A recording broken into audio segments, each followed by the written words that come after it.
In the forgotten hills of eastern Kentucky, where morning mist still clings to valleys that time seems to have abandoned, there exists a documented case that has puzzled historians for nearly 2 centuries.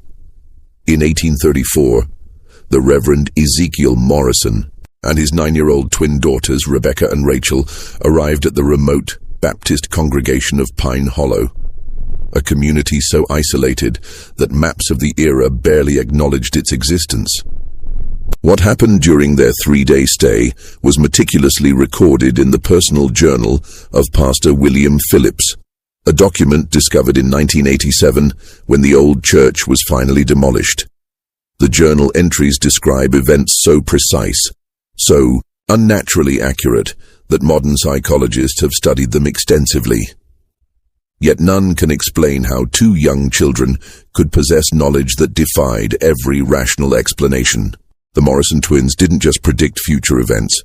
They revealed secrets buried for decades, described people they'd never met, and spoke of tragedies that occurred years before their birth.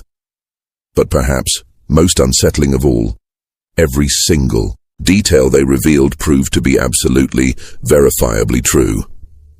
This channel isn't for everyone, only for those brave enough to confront mysteries that challenge our understanding of reality itself. Before we dive deeper into the Morrison case, make sure you're subscribed, because we're about to uncover details that most historians refuse to discuss. And tell us in the comments, what state are you listening from? Because what happened in Kentucky might have happened closer to your home than you think. The story begins not with the supernatural, but with something far more unsettling: the possibility that some human minds can access information in ways science still cannot comprehend. The Kentucky of 1834 was a land caught between wilderness and civilization, where communities like Pine Hollow existed in virtual isolation among the Cumberland foothills. This particular settlement had been established in 1818 by 3 families seeking religious freedom away from the denominational conflicts plaguing larger towns. By the time the Morrison family arrived, Pine Hollow consisted of barely 200 souls, most related by blood or marriage, all bound by the strict Baptist doctrine that governed every aspect of their daily lives. The community centered around a modest wooden church built with their own hands using timber from the surrounding hills. Pastor William Phillips, a learned man who had abandoned his comfortable life in Lexington to serve these frontier souls, maintained the only written records of births, deaths, marriages, and significant events. His meticulous nature would prove crucial in documenting what was about to unfold. Ezekiel Morrison was a familiar figure along the circuit of remote churches scattered throughout the Appalachian region. Tall and weathered, with prematurely gray hair that spoke of hardships beyond his 34 years, he traveled on foot with his daughters, carrying only a worn leather satchel containing his Bible, a few personal items, and the journal where he recorded his spiritual observations. He had been widowed for 9 years, ever since his wife Sarah died giving birth to the twins during a terrible winter storm that had isolated their cabin for weeks. The girls, Rebecca and Rachel, were striking in their identical appearance yet completely different in temperament. Rebecca, born first by mere minutes, possessed an outgoing nature that drew people to her immediately. Her smile was infectious, her laughter genuine, and she spoke with the confidence of someone far older. Rachel, quieter and more observant, seemed to exist in her sister's shadow, yet those who looked closely noticed that she often began sentences that Rebecca would finish, or answered questions directed at her sister before Rebecca had a chance to respond. What made the Morrison family particularly noteworthy among the circuit preachers was Ezekiel's reputation for bringing spiritual renewal to struggling congregations. Stories followed them from church to church, tales of backsliders returning to faith, of communities resolving long-standing conflicts, of spiritual awakenings that lasted for years after their departure. Some attributed this to Ezekiel's passionate preaching, but those who observed more carefully noticed that the real changes often began after private conversations with the twins. The journey to Pine Hollow had been particularly difficult. Late autumn rains had turned the mountain paths into treacherous mud, and Ezekiel had been forced to carry Rachel for the final 5 miles when she developed a fever.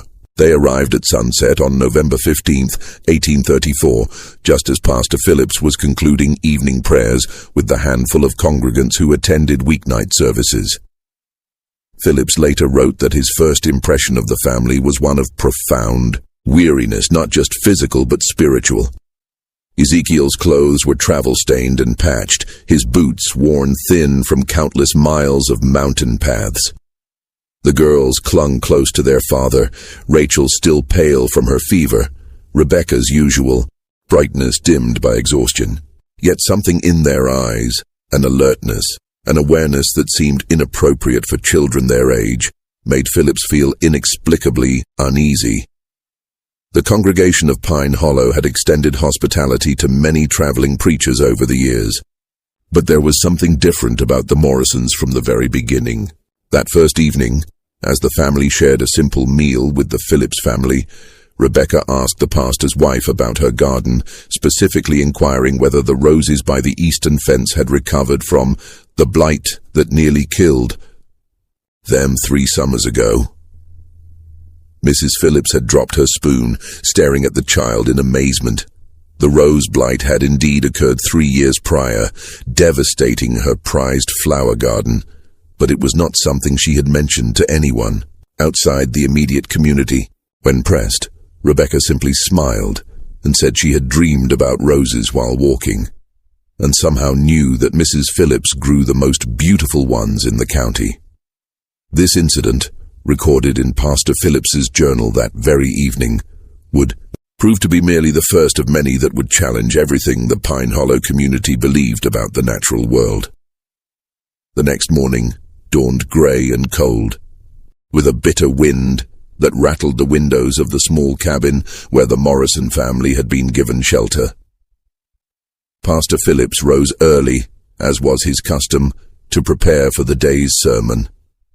He found Ezekiel already awake, sitting by the dying embers of the fire, his Bible open, but his eyes staring into the distance with an expression of deep concern. The girls had disturbing dreams last night, Ezekiel explained when Phillips inquired about his troubled demeanor. They often dream of the places we're going to visit, but these dreams were different, darker. Before Phillips could respond, Rebecca appeared in the doorway, her hair disheveled from sleep, but her eyes alert and focused. "Pastor Phillips," she said in her clear, childish voice, "in your church, beneath the 3rd floorboard from the altar, there's something hidden that shouldn't be there. Rachel dreamed about it, and I dreamed about why it's hidden." The pastor felt a chill that had nothing to do with the morning air. He had indeed hidden something beneath those exact floorboards, a bottle of whiskey that represented his ongoing struggle with temptation. Not a soul knew about it. He had placed it there during a moment of weakness 3 months prior, telling himself it was better to keep it close, where he could resist it daily, rather than to remove the temptation entirely. It was a secret that shamed him deeply, one he had confessed only to God in his private prayers. "What exactly did you dream, child?" Phillips asked, his voice barely steady. Rachel emerged from the shadows behind her sister, moving with that peculiar, silent grace that seemed to characterize her every action. "The bottle is brown," she said softly, "and it's wrapped in a piece of cloth that used to be a baby's blanket. A blue blanket." Phillips sank into his chair as if his legs could no longer support him. The cloth was indeed a remnant of a baby blanket. The blanket that would have belonged to the son he and his wife had lost in infancy 5 years earlier. He had wrapped the bottle in it as a reminder of his failures, both as a father who couldn't save his child and as a pastor who couldn't conquer his own weaknesses. Ezekiel watched his host's reaction with an expression that mixed sympathy with a weary familiarity. "It started when they were very young," he explained quietly. "At first, I thought it was merely childish intuition, the way young ones sometimes sense things adults miss. But as they grew older, their insights became more specific, more impossible to explain through natural means. That Sunday service would be remembered by every member of the Pine Hollow congregation for the rest of their lives. Ezekiel's sermon was powerful, but not unusual for a circuit preacher. A passionate call for spiritual renewal and confession of sins. It was what happened afterward that defied all rational explanation. As the congregation began to file out, Rebecca approached. Samuel Turner, a prosperous farmer known for his generosity to the church and his standing in the community. She looked up at him with her innocent blue eyes and said, "Mr. Turner, the money you've been taking from the church collection isn't really stealing if you put it back, is it? Papa says God forgives those who repent." The color drained from Turner's face. For 6 months, he had been skimming small amounts from the collection plate to cover debts from a failed investment in a Louisville business venture. He had told himself he would replace every penny once his financial situation improved, but the missing money had been eating at his conscience like a cancer. Before Turner could respond, Rachel moved to stand beside her sister and addressed Martha Whitfield, the elderly widow who served as the church's unofficial moral authority. "Mrs. Whitfield, your husband didn't die in the farming accident, did he? He's still alive somewhere, and that's why you hide the letters." The elderly woman swayed as if she might faint. Her husband had indeed abandoned her and their children 15 years earlier, taking their savings and disappearing one night without explanation. She had fabricated the story of his accidental death to preserve her dignity and her children's future in the community. The letters, Rachel mentioned, were the occasional correspondence she received from him, pleading for forgiveness and describing his new life in Missouri. She had never spoken of them to anyone. One by one, the twins moved through the congregation, speaking quietly to various members. To Dr. Hayes, they mentioned patients who had died under his care due to his lack of proper medical training. To the Miller family, they spoke knowingly of the son they kept hidden in their attic, a young man whose simple mind made them ashamed before their neighbors. To young Thomas Brett, they described in detail his secret meetings with Elizabeth Carter, the married woman whose husband traveled frequently on business. Each revelation was delivered with childlike innocence, without judgment or malice, as if the girls were simply sharing observations about the weather. Yet the accuracy of their statements was so precise, so impossible, that the congregation stood frozen in a mixture of terror and awe. Pastor Phillips watched in horrified fascination as his orderly community was turned inside out by 2 9-year-old children who spoke of secrets that should have been known only to God. But it was Rebecca's final statement that would haunt him for the rest of his days. She walked to the front of the church, stood before the altar, and placed her small hand on the wooden cross that had been carved by the church's founding members. "This is sacred ground," she said, her voice carrying clearly through the silent sanctuary. "But it's been stained by what happened here before. The Whitman family didn't die in a house fire, did they, Pastor Phillips? They died right here in this very room. And some of you know exactly why." The silence that followed was deafening. Even the wind outside seemed to have stilled, as if nature itself was waiting for someone to respond to this impossible accusation. The revelation about the Whitman family struck the congregation like a physical blow. Pastor Phillips, his face pale as morning frost, gripped the pulpit so tightly his knuckles went white. The Whitman tragedy was Pine Hollow's deepest secret, a wound that had never properly healed, despite 16 years of collective silence. 1818, when Pine Hollow was still a struggling settlement of barely 50 souls, The Whitman family had been among its most prominent members. Jacob Whitman served as both blacksmith and unofficial leader, while his wife Mary was known for her skill with herbal remedies and her gentle way with difficult births. Their twin daughters, Hope and Faith, had been the community's darlings, bright, beautiful 9-year-old girls who sang in the church choir and helped their mother tend to the sick. The official story, the one recorded in Pastor Phillips's predecessor's carefully maintained records, stated that the Whitman family had perished in a tragic house fire during a winter storm. Their bodies had been found in their home's remains, and they were buried in the church cemetery with appropriate ceremony. The community mourned, rebuilt, and moved forward, as frontier communities were forced to do when tragedy struck. But Rebecca's statement suggested a far different reality, one that several of the older congregation members had hoped would remain, buried forever. Elder Thompson, now 73 and one of Pine Hollow's founding families, slowly rose from his pew. His arthritis made movement painful, but his voice carried the weight of decades when he finally spoke. "Child," he said, his words measured and careful, "you speak of things that happened before you were born, in places you've never been. How could you possibly know about what you claim to know?" Rebecca turned to face him, her blue eyes holding an unsettling maturity. "Faith Whitman had a birthmark on her left shoulder," she said quietly. "Hope had one on her right ankle. Faith always carried a wooden doll that their father carved, and Hope wore a silver locket with their mother's hair inside. When they died, Faith was wearing her blue Sunday dress, and Hope was in her nightgown because she had been ill with fever."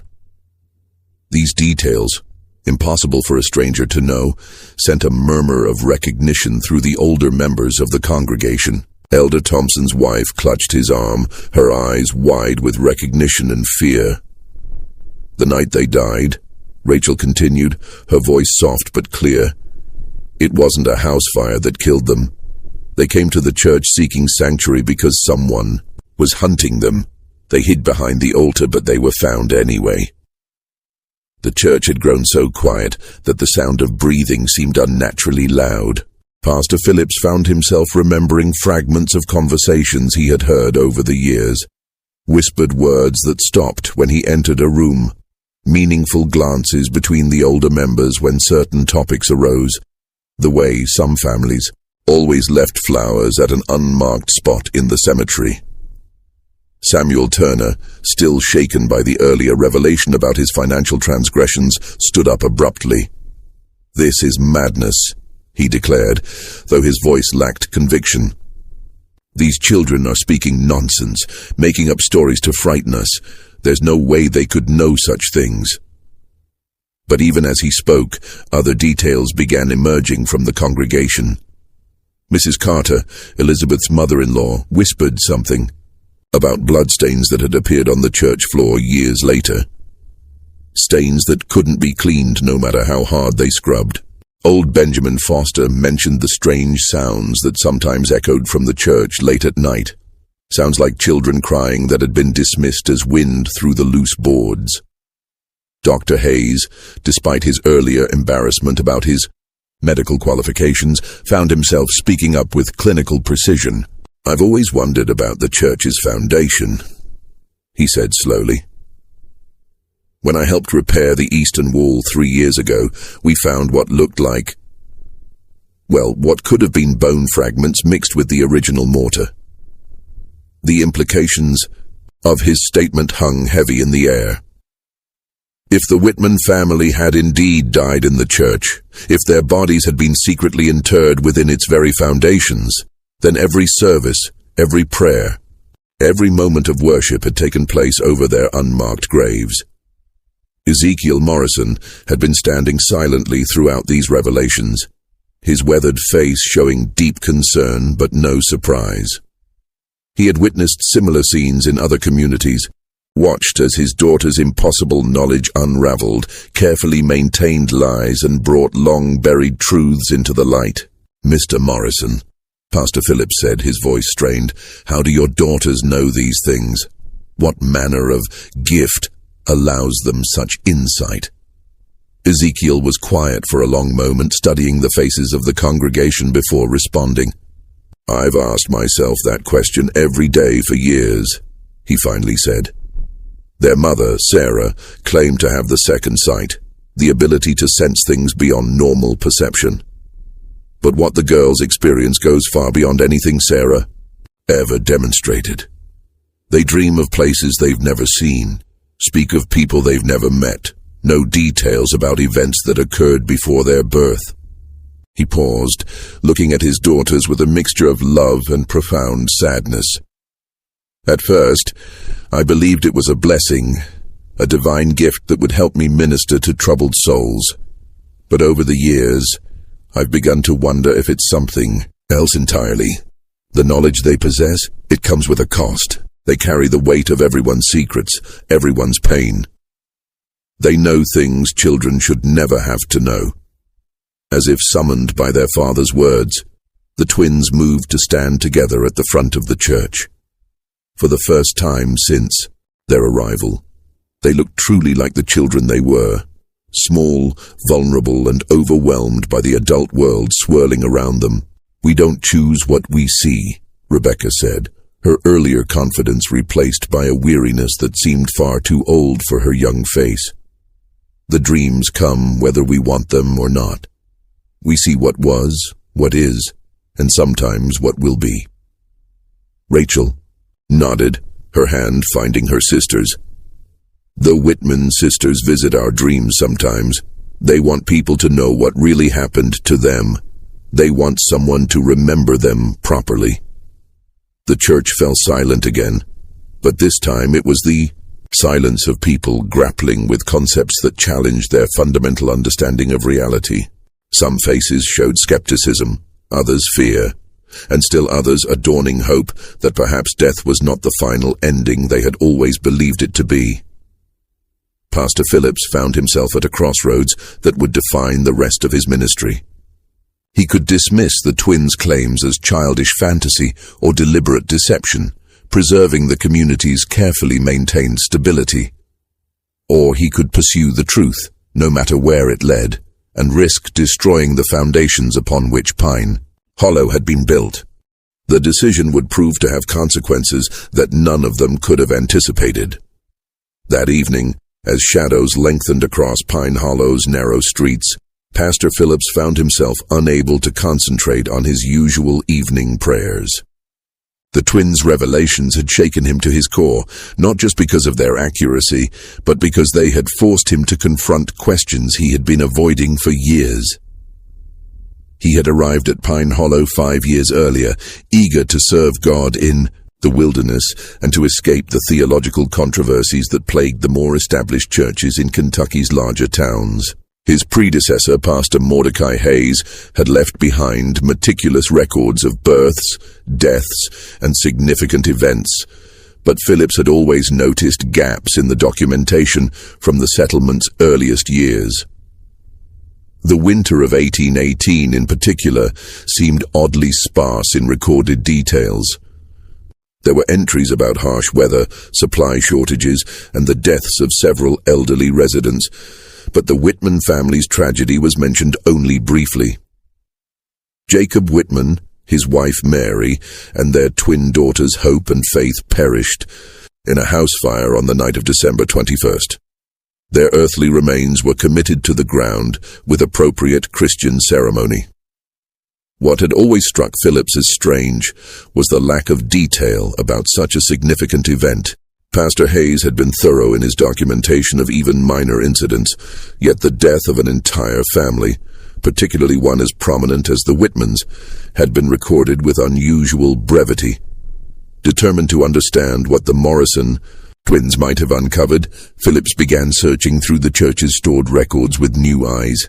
Hidden beneath years of accumulated documents, he discovered a small leather journal he had never seen before.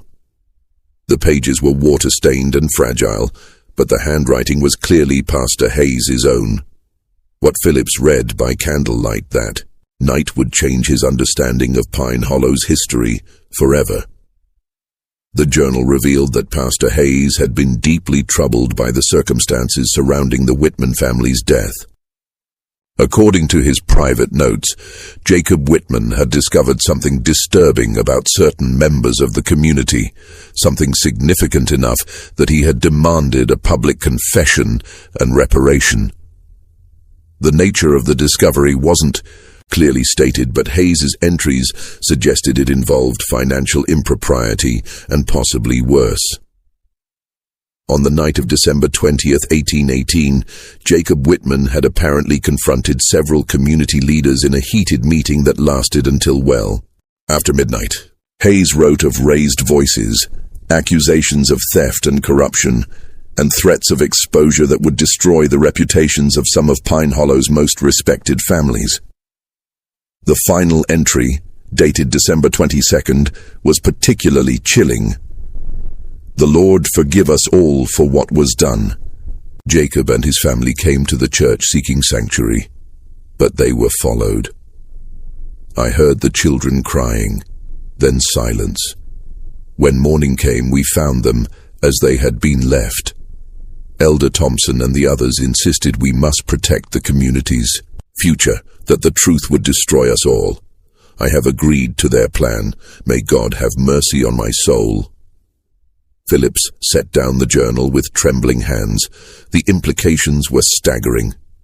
The Whitman family hadn't died in a house fire at all. They had been murdered in the church itself, and the community's leaders had conspired to cover up the crime. But how could the Morrison twins possibly know details that had been hidden for 16 years?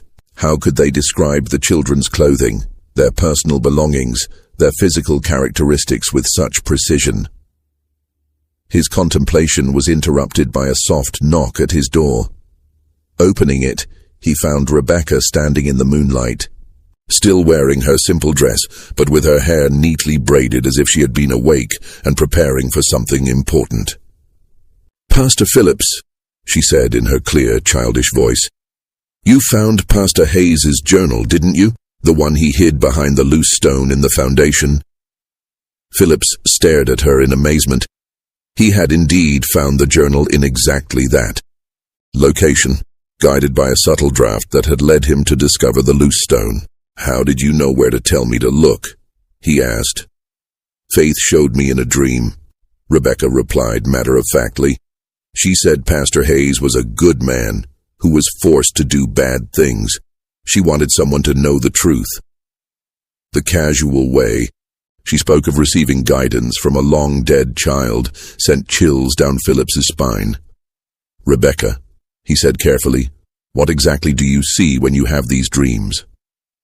The child's expression grew serious, and for a moment Phillips could see the burden she carried. "We see everything," she said simply. "Not just what happened, but why it happened. The men who killed the Whitman family didn't plan to hurt anyone. They just wanted Jacob to stay quiet about what he'd discovered." "What had he discovered?" Rebecca looked past him into the cabin where he could see Rachel sitting by the window staring out at the church cemetery. "The money for the church building didn't come from donations," she said. "Some of it was stolen from travelers passing through the valley. Jacob found out about it when he was asked to make horseshoes for horses that belonged to dead men." The pieces began falling into place in Philip's mind. The early years of Pine Hollow had been marked by frequent reports of travelers disappearing along the mountain paths. Officially, these disappearances had been attributed to natural dangers, bears, falls, exposure to harsh weather. But if Jacob Whitman had discovered evidence that some travelers had been deliberately murdered and robbed, the church was built with blood money, Rebecca continued, her young voice carrying a weight of understanding that should have been impossible at her age. "That's why faith and hope can't rest. Their blood was spilled on ground that was already cursed." Phillips found himself face to face with a truth more horrible than anything he had imagined. The church he had devoted himself to serving, the sanctuary where he had prayed for guidance and comfort, had been constructed with the proceeds of murder and had itself become the site of even greater violence. But even as he grappled with these revelations, a part of his mind remained analytical, questioning. How could he verify any of this? How could he distinguish between supernatural knowledge and an elaborate deception? The answer would come sooner than he expected, and from a source that would challenge every rational explanation he might have constructed. The next morning brought an unexpected visitor to Pine Hollow. As the Morrison family prepared for their departure, their planned 3-day stay having already been extended to accommodate Sunday's dramatic revelations, a lone horseman approached the settlement from the Eastern Trail. The rider was a man in his 50s, well-dressed in the manner of townfolk, with a bearing that suggested education and authority. He introduced himself to Pastor Phillips as Thomas Brennan, a solicitor from Lexington who had been searching for information about events in Pine Hollow dating back to its founding years. "I represent the estate of one Marcus Webb," Brennan explained, as he accepted Phillips's hospitality. "Mr. Webb died recently in Louisville, and among his effects we found documents suggesting he had business dealings with this community in its early years. I'm attempting to trace the disposition of certain funds that may have been irregularly transferred." Phillips felt his blood chill. Marcus Webb was a name that had appeared in Pastor Hayes's secret journal, one of several travelers who had disappeared along the mountain paths in 1818 and 1819. According to Hayes's notes, Webb had been carrying a considerable sum of money intended for land purchases in Tennessee.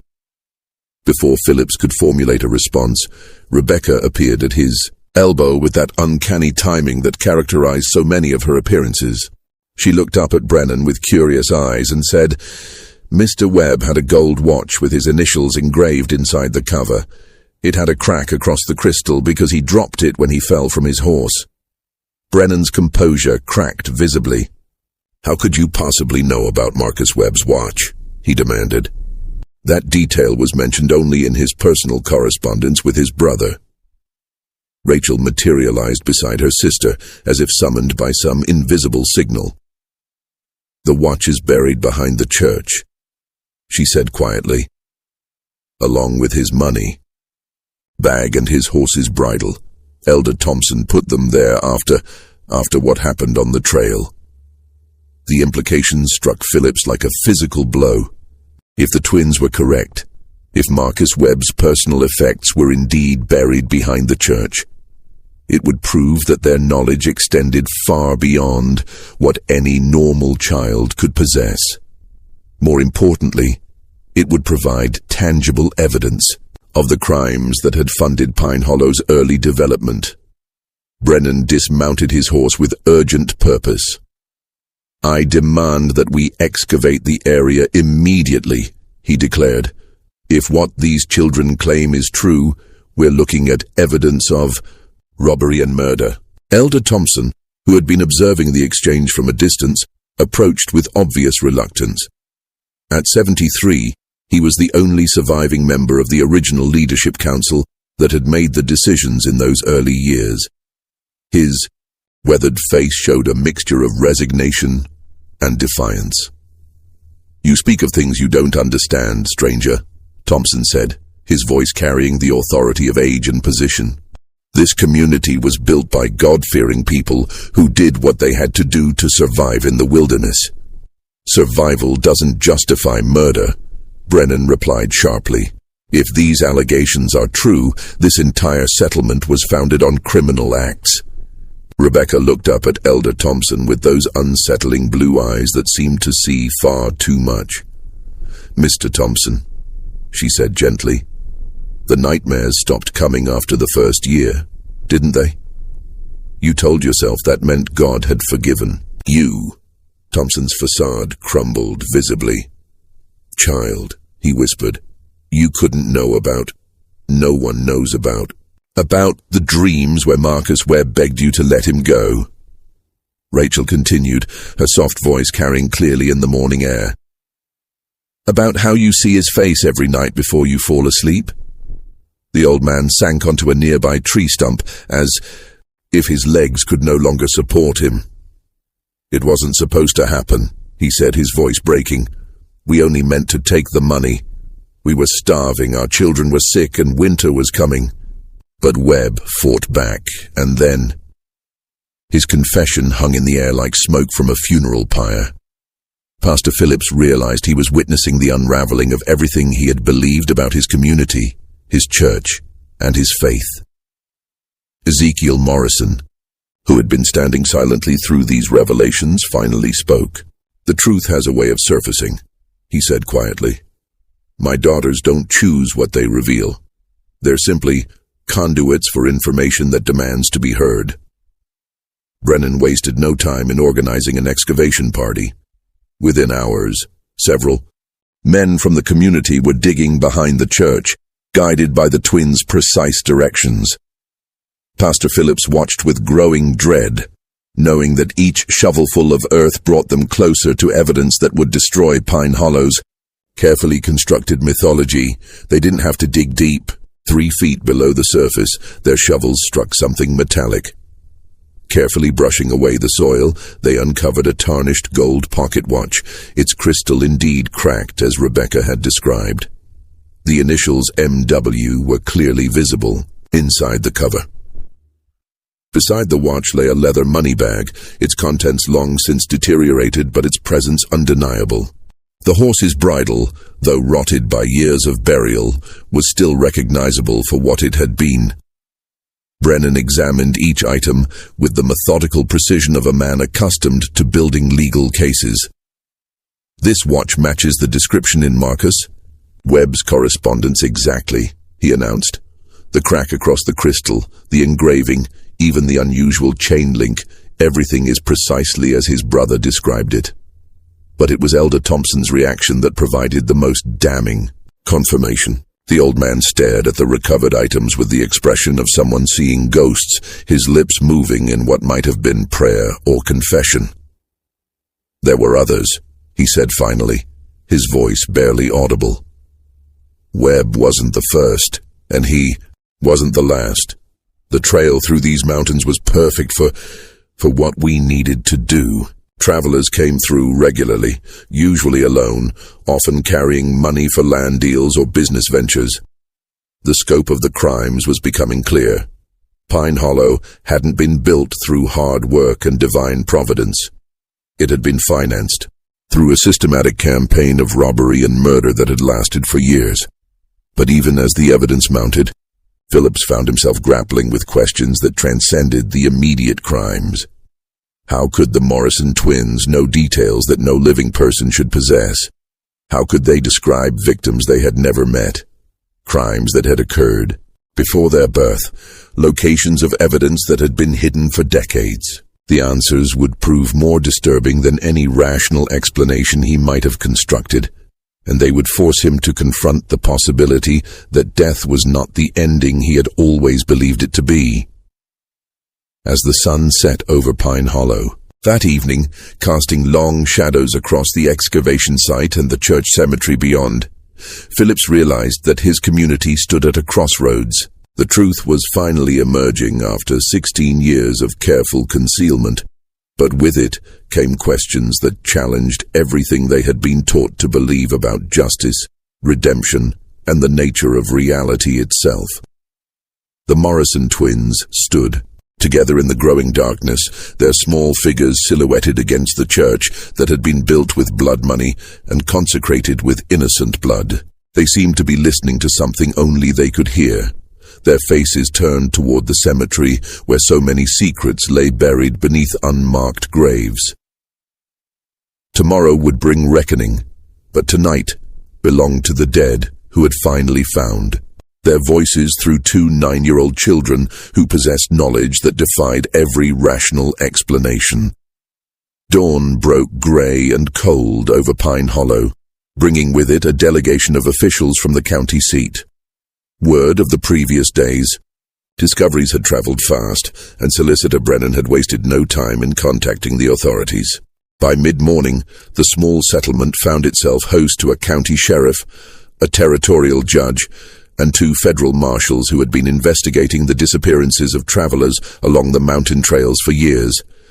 Judge Harrison, a stern man, with silver hair and piercing grey eyes, had established his temporary court in the church itself. A choice that struck Pastor Phillips as grimly appropriate, given the building's blood-soaked history. The entire community had been summoned to attend what would amount to both hearing and reckoning. Elder Thompson, his health visibly deteriorating under the weight of his confessions, sat in the front pew flanked by 2 other elderly men who had been part of the original leadership council.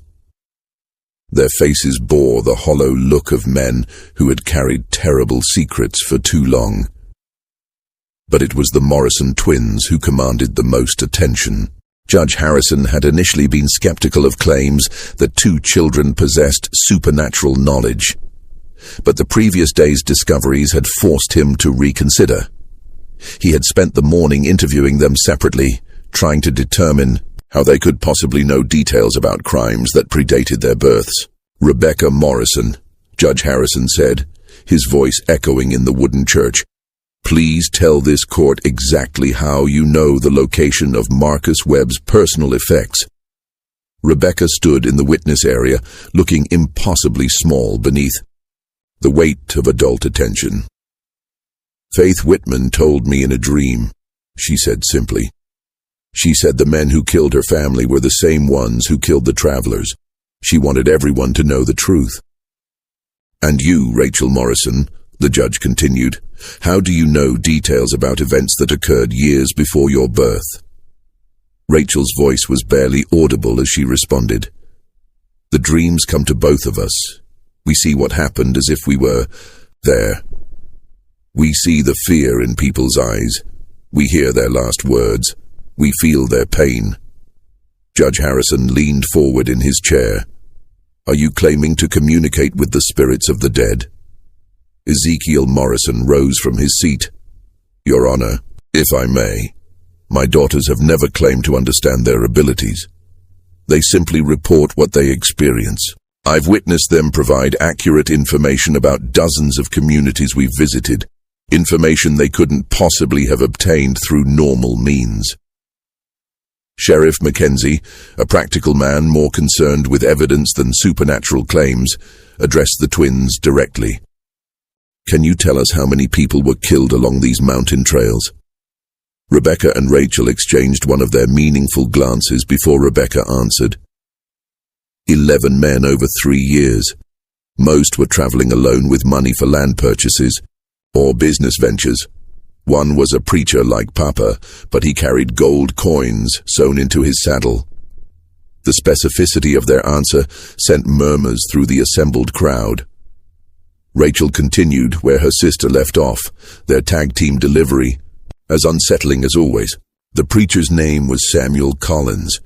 He was going to establish a new church in Tennessee. His horse was a bay mare with a white star on her forehead. Sheriff Mackenzie consulted a worn notebook he had pulled from his coat. His face grew pale as he found the entry he was looking for. "Samuel Collins disappeared along this route in September of 1819, he confirmed. "The description of his horse matches our records exactly." But it was what happened next that would shake everyone present to their very core. Elder Thompson, his hands trembling with age and guilt, struggled to his feet. "Your Honor," he said, his voice cracking, "I can bear this burden no longer. What these children say is true, every word of it. But there's something else, something worse than the murders we committed." The church fell silent, except for the sound of wind through the loose boards and the distant cry of a hawk circling overhead. "The Whitman family," Thompson continued, tears streaming down his weathered cheeks. "They didn't just stumble upon evidence of our crimes. Jacob Whitman was my brother-in-law. I confided in him about what we were doing, thinking family loyalty would keep him quiet. But Jacob had a conscience stronger than his loyalty." Pastor Phillips felt the world tilting around him as Thompson's confession unfolded. "Jacob threatened to expose us all unless we made restitution to the families of the dead. He said he would ride to Lexington himself and report our crimes to the territorial authorities. We couldn't let that happen. Too many families depended on what we had built here. Thompson's voice dropped to a whisper. On the night of December 21st, 1818, we followed the Whitman family to the church. Jacob had brought Mary and the twins here, thinking sacred ground would protect them. But we were desperate men with everything to lose. Rebecca had grown very still during Thompson's confession, her young face pale but determined. "Tell them about the babies," she said quietly. Thompson's composure cracked completely. "Dear God," he sobbed, "how could you know about the babies?" "Judge." Harrison leaned forward intently. "What babies? Explain yourself, man." "Mary Whitman was with child when we killed her," Thompson said, the words seeming to tear from his throat. 8 months along with twins. The doctor said they might have lived if we had gotten help instead of... He couldn't finish the sentence. Rachel stepped forward, her soft voice carrying clearly through the stunned silence. "That's why we can see everything so clearly. Faith and Hope Whitman weren't the only children who died that night. They're unborn. Sisters died with them. 4 souls crying out for justice." The theological implications of Rachel's statement sent shockwaves through the assembled crowd. If the twins were somehow channeling the spirits of the dead Whitman children, including the unborn, it suggested a understanding of the afterlife that challenged fundamental Christian doctrine. Dr. Hayes, the community's unofficial physician, found his voice. "I assisted with the burial," he said slowly. We found evidence of the pregnancy, but we told ourselves the babies had been too young to have souls, that they wouldn't need proper burial rites. Every soul matters to God, Ezekiel, Morrison said firmly. Every life, no matter how brief, has eternal significance. But Judge Harrison was more concerned with earthly justice than theological debate. "Mr. Thompson, are you confessing to the murder of Jacob Whitman, his wife Mary, their twin daughters, and 2 unborn children?" "I am," Thompson replied, his voice hollow with despair. "And to the murders of 11 travelers who trusted us with their lives. We are all guilty, myself, Samuel Bradford, and Marcus Perry. We planned it together, we carried it out together, and we've hidden it together for 16 years. The 2 other elderly men named in Thompson's confession sat in stunned silence, their faces masks of resignation and terror. The weight of 16 years of collective guilt had finally become too heavy to bear. Sheriff Mackenzie stood and began placing the 3 men under arrest, but Judge Harrison raised a hand to stop him. "Before we proceed with formal charges," the judge said, "I need to understand how these children could possibly know details that were never recorded, never spoken of, never shared outside the circle of perpetrators." Rebecca looked up at the judge with those unnaturally knowing blue eyes.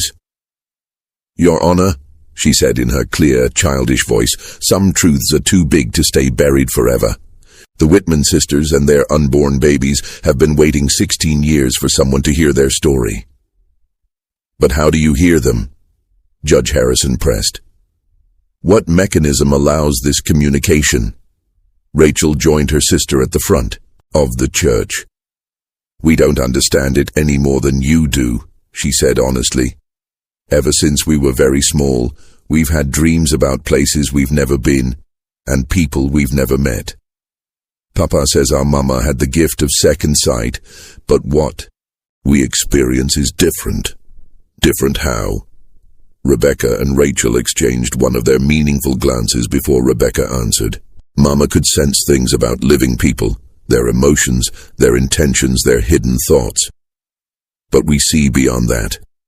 We see the echoes that tragedy leaves behind, especially when innocent blood is spilled."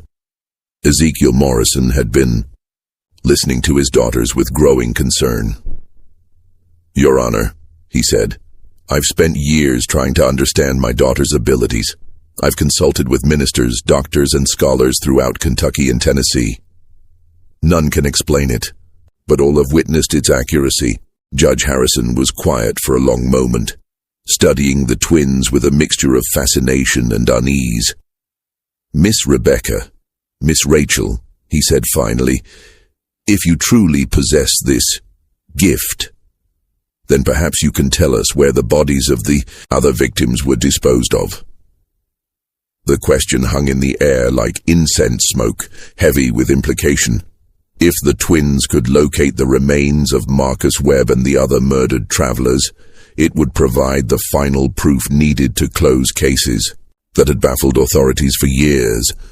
Rebecca closed her eyes as if listening to something only she could hear. "Some are in the old mine shaft east of town," she said after a moment. "Others were thrown into Devil's Creek, where the current runs deepest. But 3 were buried beneath the church floor, their bones mixed with the foundation stones." The revelation that 3 murder victims had been interred beneath the church itself sent a collective shudder through the congregation. Pastor Phillips realized with horror that he had been conducting services, celebrating communion, and offering prayers for salvation while standing directly over the unmarked graves of innocent men. Sheriff Mackenzie looked to Judge Harrison for direction. "Your Honor, if we're to verify these claims, we'll need to excavate the church floor itself." "And we will," Judge Harrison replied grimly. "But first, I want to understand the full scope of these crimes." He turned back to Elder Thompson. "Where is the money stolen from these victims? What was done with their possessions?" Thompson gestured weakly toward the church building around them. "Everything went into building our community. The church, the school, the mills, all of it was built with blood money. We told ourselves we were creating something good from something evil, that God would forgive us if we used the money for righteous purposes." "And the victims' families?" Judge Harrison asked. "Did any of you consider the wives, children, parents who never learned what happened to their loved ones?" It was Rachel who answered, her young voice carrying a weight of sadness that seemed inappropriate for her age.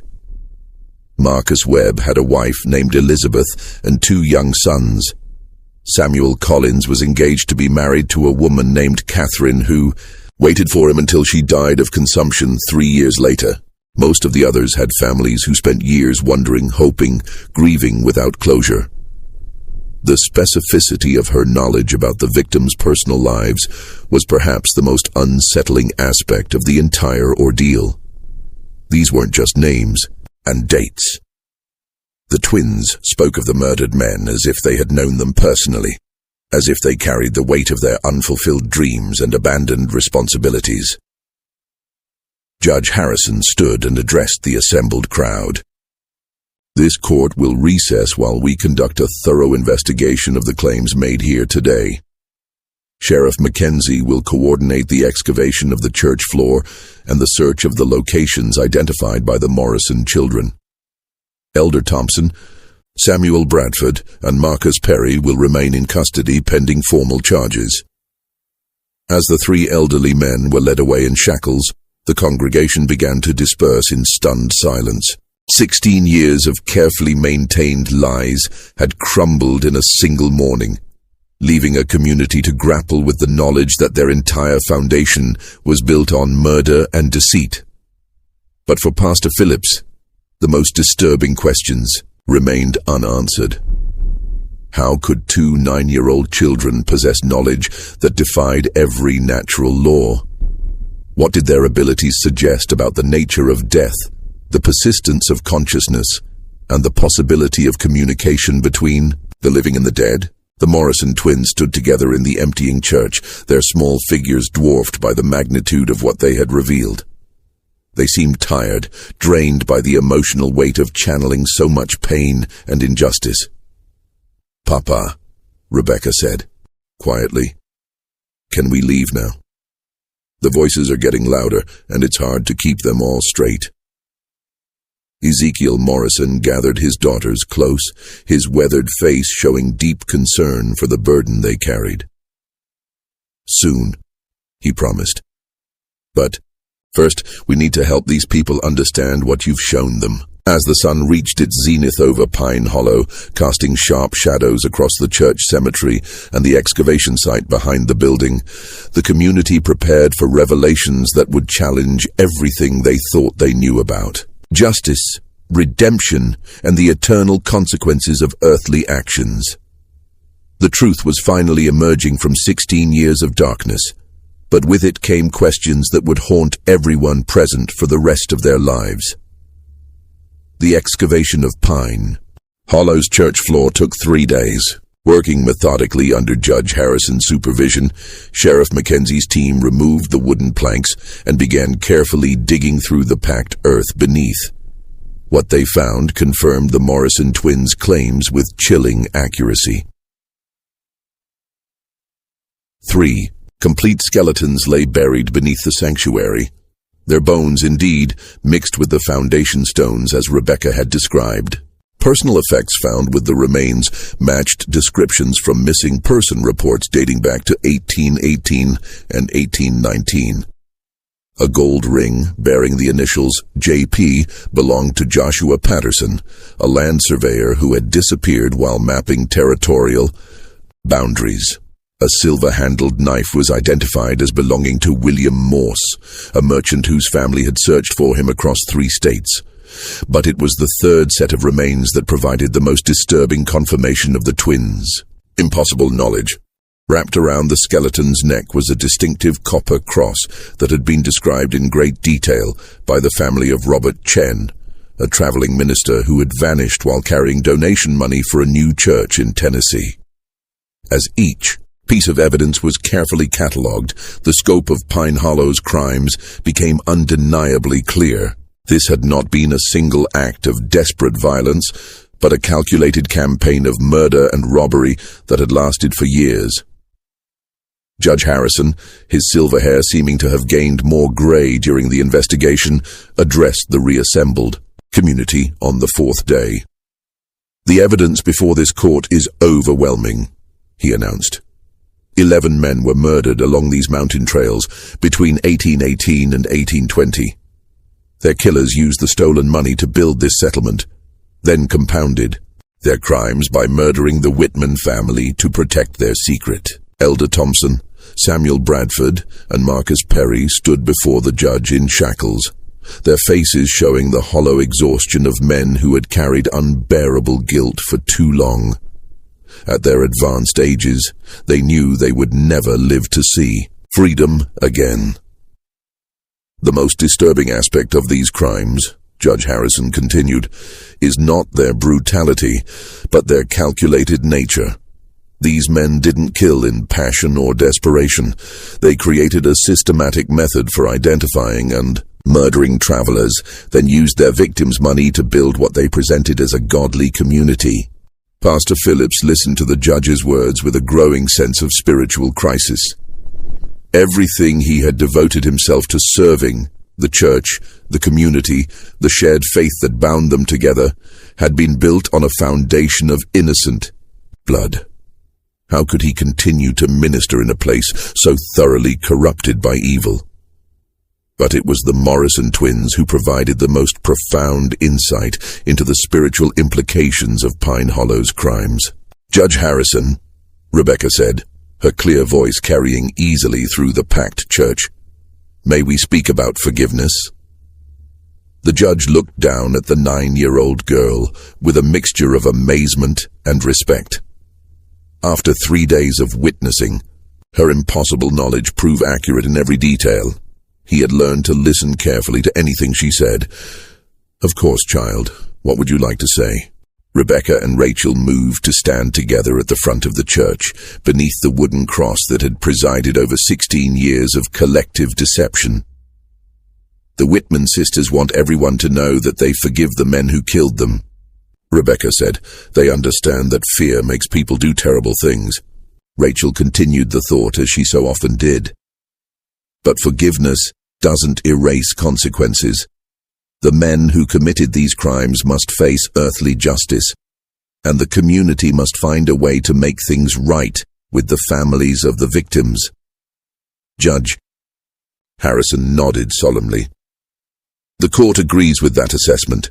Elder Thompson, Samuel Bradford, and Marcus Perry will face trial for multiple counts of murder and robbery. But what of the community itself? What of the church and buildings constructed with stolen money? It was Ezekiel Morrison who answered, his weathered face reflecting deep thought. Your Honor, in Scripture we find that the sins of the fathers need not be visited upon the children if the children choose righteousness over convenience. This community can be redeemed, but only through confession, restitution, and genuine repentance. Pastor Phillips found his voice for the first time since the investigation began.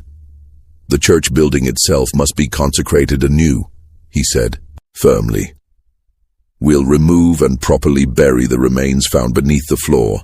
We'll identify and compensate the victims' families to the extent possible, and we'll establish a memorial to ensure these crimes are never forgotten. Solicitor Brennan, who had been documenting everything for his legal records, looked up from his notes. The Marcus Webb estate alone is entitled to significant restitution. His brother has authorized me to pursue full recovery of the stolen funds, plus damages for 16 years of family anguish. Elder Thompson, despite his shackles and failing health, managed to speak. The money is gone, he said quietly. Spent over the years on community improvements, individual family needs, church maintenance, we have nothing left to give. Then, the community itself bears responsibility, Judge Harrison declared. The buildings constructed with stolen money will be sold, the proceeds distributed to victims' families as partial restitution. Pine Hollow will effectively cease to exist as a settlement. The implications of the judge's decision struck the assembled crowd like a physical blow. Families who had spent 16 years building lives in Pine Hollow would lose their homes, their church, their entire community structure. Children would be uprooted, elderly residents displaced, a generation of stability destroyed by the crimes of their leaders. But it was Rebecca Morrison who provided the most chilling final revelation. Judge Harrison, she said, her young voice carrying an authority that seemed impossible at her age. There's something else you need to know about Pine Hollow. The crimes didn't stop in 1820. The church fell silent except for the sound of wind through the loose boards and the distant thunder of an approaching storm. What do you mean, child? Judge Harrison asked, though his tone suggested he wasn't sure he wanted to know the answer. Rachel stepped forward to stand beside her sister. The mine shaft where some of the bodies were thrown. It's not just a place where old crimes were hidden. People are still disappearing along these mountain trails. Sheriff Mackenzie straightened in his chair. Are you saying these murders have continued? Not the same people, Rebecca clarified.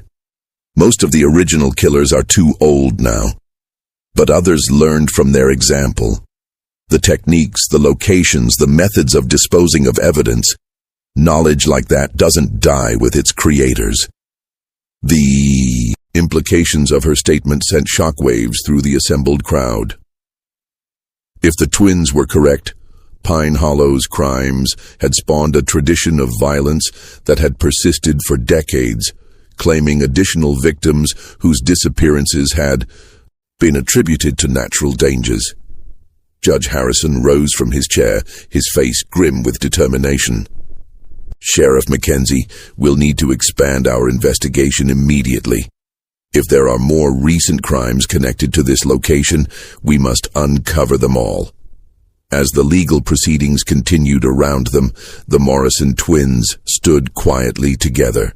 Their impossible burden finally lifted after 3 days of revelation and testimony. They had served as voices for the dead, conduits for justice denied, instruments of truth that could no longer be suppressed. Ezekiel Morrison gathered his daughters close, his weathered face showing deep relief mixed with concern for what lay ahead. "Are you ready to leave this place?" he asked gently.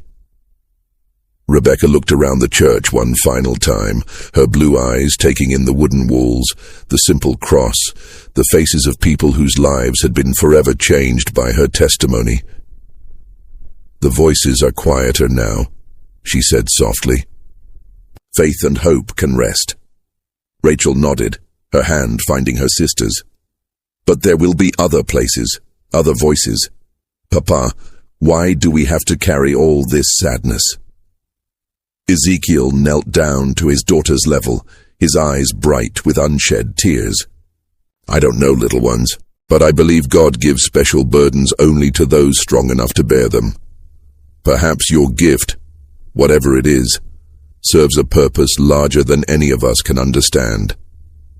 As the Morrison family prepared to leave Pine Hollow, taking their mysterious abilities and terrible knowledge with them, Pastor Phillips found himself facing the most difficult decision of his ministry. Should he stay and help rebuild what could be salvaged from the community's ruins, or should he flee from a place so thoroughly tainted by violence and deception? The answer came as he watched the twins walking hand in hand toward their father's side. If two 9-year-old children could bear the weight of such devastating truth with grace and forgiveness, perhaps there was hope for redemption even in the darkest places. 3 weeks later, Pine Hollow was a ghost town. The church building had been dismantled board by board, its materials sold to help compensate victims' families. The community's residents had scattered to other settlements across Kentucky and Tennessee, carrying with them the knowledge that their entire foundation had been built on innocent blood. But in churches across the region, a new story began to spread. The story of two young girls who possessed knowledge that defied rational explanation, who served as voices for the dead and instruments of long-delayed justice. Some dismissed the tale as frontier superstition, others embraced it as evidence of divine intervention in human affairs. The Morrison family continued their circuit through the remote churches of Appalachia, and reports continued to follow them. Communities experiencing spiritual renewal, long-buried secrets coming to light, mysteries solved through impossible knowledge possessed by twin girls who spoke with the authority of prophets despite their tender age. Judge Harrison's final report on the Pine Hollow investigation filled 47 pages and documented crimes spanning more than 2 decades. His concluding paragraph would be quoted in legal texts for generations. This case challenges our fundamental assumptions about the nature of justice, truth, and the persistence of moral accountability beyond the grave. While science cannot explain the source of the Morrison children's knowledge, the accuracy of their testimony cannot be disputed. Perhaps some truths are indeed too important to remain buried forever. Pastor Phillips eventually established a new ministry in eastern Tennessee, where he spent the remainder of his career helping communities confront difficult truths and seek genuine redemption. He never forgot the 3 days in Pine Hollow when 2 9-year-old girls had torn apart 16 years of carefully constructed lies with knowledge that no living person should have possessed. The mystery of Rebecca and Rachel Morrison's abilities was never solved. Medical experts of the era had no framework for understanding their impossible knowledge, and religious authorities were divided on whether their gifts represented divine blessing or something far more complex. What remains undisputed is the historical record of their accuracy. Every detail they revealed about Pine Hollow's crimes proved correct. Every location they identified yielded the evidence they claimed would be found. Every secret they exposed was verified through independent investigation. But perhaps the most unsettling aspect of their story is not what they revealed about the past, but what they suggested about the nature of justice itself. If the dead truly cannot rest while their murders remain hidden, if innocence possesses some power to transcend death and demand accountability, then perhaps our understanding of moral consequence extends far beyond the boundaries of earthly life. The Morrison twins vanished from historical records sometime in the 1840s, their fate as mysterious as their abilities. Some say they continued their father's ministry until their own deaths, serving as instruments of truth in communities across the American frontier. Others believe they eventually learned to suppress their terrible gift and lived quiet, normal lives far from the circuit churches where their reputation had been established. But in the remote corners of Appalachia, in settlements where old secrets still fester and ancient crimes remain unpunished, travelers sometimes report encountering twin sisters who possess knowledge no living person should have. They speak of the dead with casual familiarity, reveal truths that have been buried for generations, and remind the guilty that some forms of justice transcend the limitations of mortal law. Whether these encounters represent the same Morrison twins, their spiritual legacy, or something else entirely, remains a mystery that science cannot solve and faith cannot fully explain. What we know with certainty is that truth, like energy, can neither be created nor destroyed, only transformed from one state to another. And sometimes, just sometimes, it finds voices willing to speak for those who can no longer speak for themselves. The files on the Pine Hollow investigation remain in the Kentucky State Archives, available to researchers who wish to verify the extraordinary claims made in this account. Judge Harrison's meticulous documentation, Sheriff Mackenzie's evidence reports, and Pastor Phillips's personal journals all corroborate the essential facts of this case. But the deeper mystery, the question of how two 9-year-old children could possess impossible knowledge and serve as voices for the dead, remains as unsolved today as it was in 1834. Some truths, it seems, are destined to remain beyond the reach of human understanding, dwelling in that shadowland between faith and reason, where the most profound mysteries of existence continue to elude our grasp.